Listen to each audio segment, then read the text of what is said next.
Hi, my name's Layla Lashkar, and I'm going to be doing a book review on Ghosts in the Wires by Kevin Mitnick.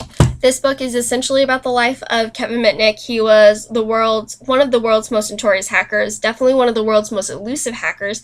He stole source code, he hacked into the phone lines, he tricked the phone company into giving him and his mom free phone calls for a period of time.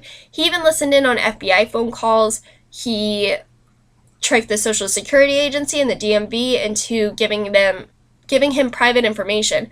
And whenever he initially started all of his hacking and tricking, there were no laws against what he was doing in California, which is where he was living at the time. And as a result, he influenced the creation of the first hacking laws. And so he is put in a juvenile detention center and he serves his time.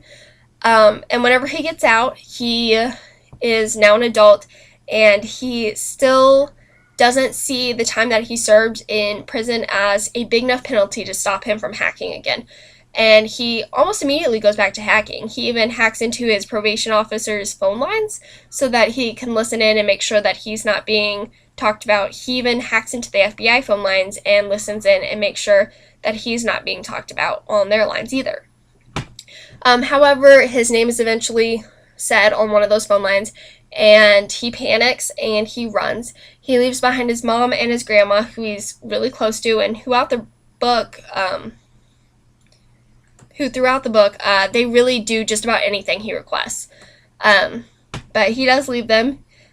He goes on the run. He hides with the identities that he has after that he got through his contacts at the DMV and the Social Security Agency. And he hides in several different cities. However, the FBI does eventually catch up with him after he starts his hacking again. And he does serve a total of 5 years in his life in prison. And at 1.7 months of it was in solitary confinement.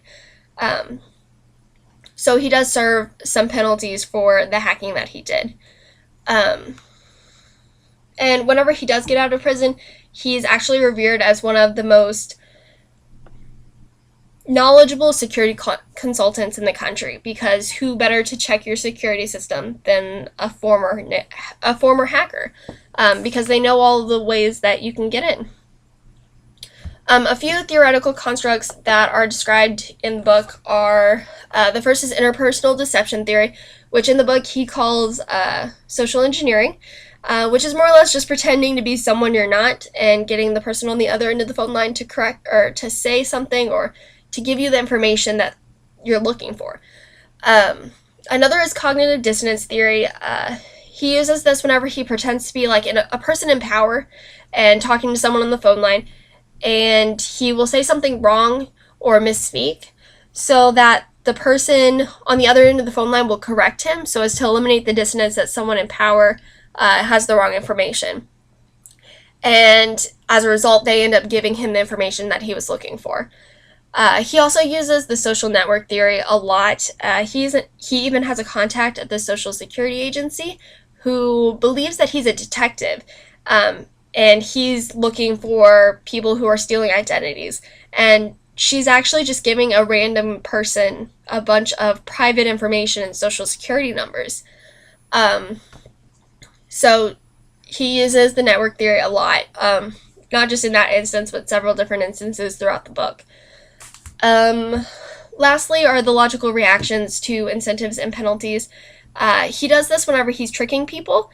He will pretend to either be a peer of someone that he's calling and act as if he's going to get in trouble if he doesn't get the information, and he kind of gives them an incentive to help him out. He also uses the concept of penalties on the people that he's tricking. He never outright says that there's going to be a penalty for not complying with one of his requests, but it's almost implied whenever he says, like, I'm a lieutenant or something like that, and they just assume that they will be in trouble if they don't comply with one of his requests. And because he has the gift of gab and he's able to speak to people with enough confidence that no one's going to question what he's saying, he really doesn't get questioned a lot of times throughout the book. And he talks just about anyone into giving him information that he shouldn't have. He also uses the concept of penalties himself. Um, Whenever he starts hacking and stealing source code and tricking people and things like that, he doesn't see any penalty for it. He doesn't think he's going to get caught. He believes that he's fine. But whenever he does find out that the FBI is after him, that penalty of being back in solitary confinement, or that penalty of going back to prison, is enough to make him run, make him leave the people he loves. So if he had used that concept of penalties earlier, he probably wouldn't have had to run again or anything. As a computer science major, I definitely understand the concept, or trying out your knowledge and seeing if it works. But at the same time, there's enough penalties to make you not want to hack into a computer. And I don't see a reason to, but he almost describes himself as a hacking addict. Like, he has to hack or it's going to kill him. Like, he just needs the information, regardless of whether or not he's going to use it. He just wants to have it. So that's kind of why he almost disregards all of the penalties all along. So this is a really good book. I'd recommend it for the technologically inclined, because some of the book is really, really technical, and it would just help if you had some knowledge of that. Or even if you're not, it's a pretty good read. But yeah, I'd recommend this book for sure.